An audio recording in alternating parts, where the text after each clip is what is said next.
કેટલા લોકો મરે તો કમિશનરો સસ્પેન્ડ થાય, આવા અનેક સવાલો ઊભા થયા છે।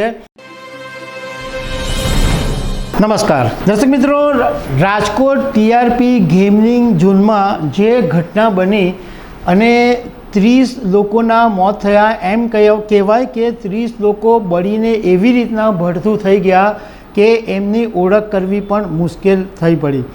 હવે દર વખતે જેમ થાય એ રીતના સરકારે આ આખી વાતને શાંત પાડવા માટે અધિકારીઓને ક્યાં સસ્પેન્ડ કરી દીધા છે અને ક્યાં તો બદલી કરી નાખી છે।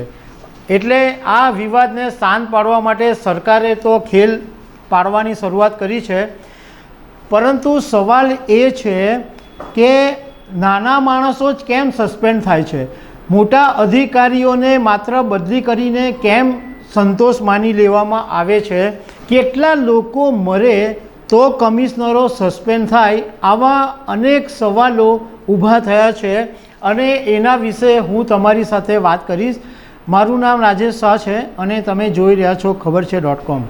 દર્શક મિત્રો, રાજકોટમાં ટીઆરપી ઝોનમાં શનિવારે જ્યારે આગ લાગી ત્યારે ક્ષણવારની અંદર આ આગ છેક 3જા માળ સુધી પહોંચી ગઈ, કારણ કે આ ટીઆરપી ગેમિંગ ઝોનની અંદર ડીઝલ અને પેટ્રોલ મોટા પ્રમાણની અંદર હતું, એટલે ઝડપથી આગ પ્રસરી ગઈ અને શનિવારે સસ્તી ટિકિટ હોવાને કારણે ઘણા બધા બાળકો પણ હતા। આ બધા બાળકો અને ઘણા લોકો બળીને ભડથું થઈ ગયા।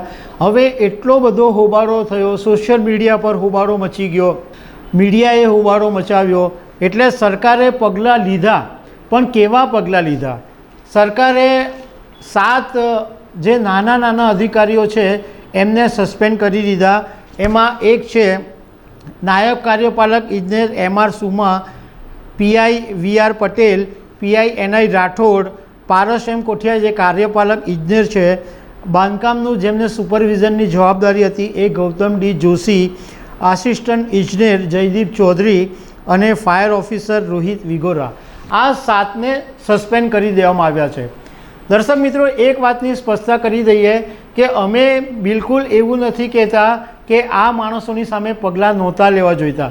આ માણસો જે લોકોની ભૂલ હતી એની સામે તો પગલાં લેવા જ જોઈએ અને લેવાયા છે, પણ જે લોકો જવાબદાર છે એ લોકોને માત્ર ટ્રાન્સફર કેમ કરી દેવા એ મુદ્દો છે।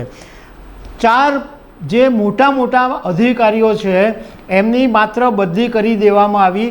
એમાં રાજકોટના પોલીસ કમિશનર રાજુ ભાર્ગવની બદલી કરી દેવામાં આવી, જોઈન્ટ પોલીસ કમિશનર વિધિ ચૌધરીની બદલી કરી દેવામાં આવી, ડીસીપી ઝોન 2 ડૉક્ટર સુધીર દેસાઈની બદલી કરી દેવામાં આવી અને રાજકોટ મ્યુનિસિપલ કોર્પોરેશનના કમિશનર આનંદ પટેલની બદલી કરી દેવામાં આવી।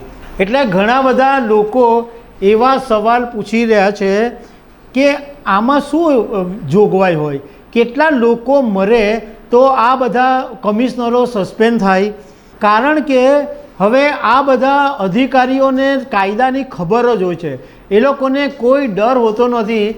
એમને ખબર હોય છે કે બહુ તો અમારી બદલી થશે, એનાથી કોઈ ફરક પડવાનો નથી, એમનો વાળ વાંકો થવાનો નથી।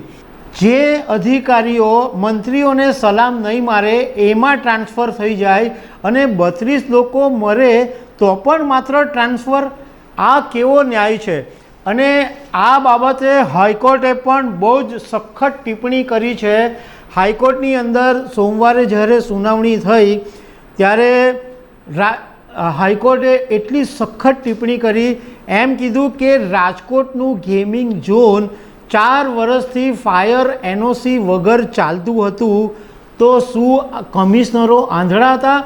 એમને દેખાતું નહોતું 4 વર્ષથી કે આ ફાયર NOC વગર ગેમિંગ ઝોન ચાલી રહ્યું છે? હાઈકોર્ટે પણ સવાલ પૂછ્યો છે કે પોલીસ કમિશનર અને મ્યુનિસિપલ કમિશનરને શા માટે સસ્પેન્ડ નહીં કરવા જોઈએ? એટલે મૂળ વાત એ છે કે આખી વાતને થાળે પાડવા માટે સરકાર આવા બધા લોકોને સસ્પેન્ડ કરી દે છે, પરંતુ મોટા માથાઓ જે છે, મોટી માછલીઓ હંમેશા બચી જ જાય છે। બીજું કે આ જે ઘટનામાં વિગત બહાર આવી એ જે આગની માત્રા હતી એ 4000 ડિગ્રી ગરમી એમાં હતી, એમાં પાઇપો આખા વળી ગયા હતા.